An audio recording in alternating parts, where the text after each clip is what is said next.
Well, a prominent US senator has taken on Donald Trump's trade representative in a fiery confrontation on Capitol over the tariffs being levied against Australia, while the 104% tariff on China has now come into effect. Sky News Washington correspondent Annalise Nielsen filed this report. The Trump administration is using its executive power to levy tariffs against its allies. But in the legislative branch, members of Congress are feeling the heat of what this will mean for Americans. One moderate Democrat senator from Virginia took the newly appointed trade representative Jamieson Greer to task in his first hearing since his Senate confirmation. And I loved your fancy Greek formula, which was basically bad math on steroids formula. How, with a trade surplus, with this strong relationship, Australia got hit with a 10% tariff as well? Senator, Australia has the lowest rate available under the new program. They ban imports of American beef. Ambassador, excuse me. There is a trade.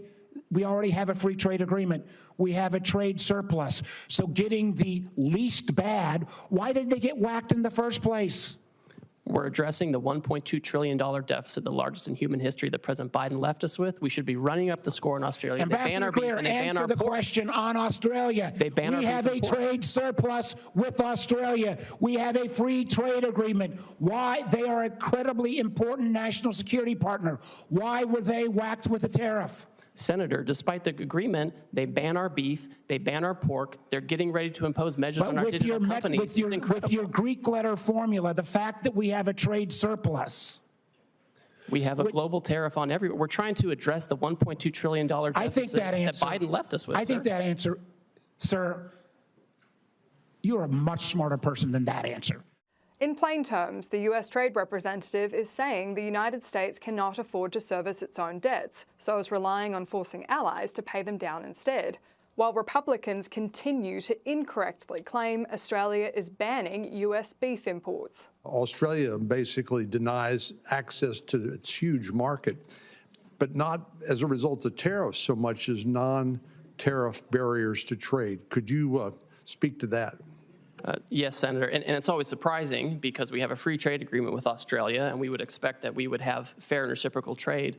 Last year, I think we imported about $3 billion worth of Australian beef, and we exported $0 of American beef to Australia. And it's not just beef.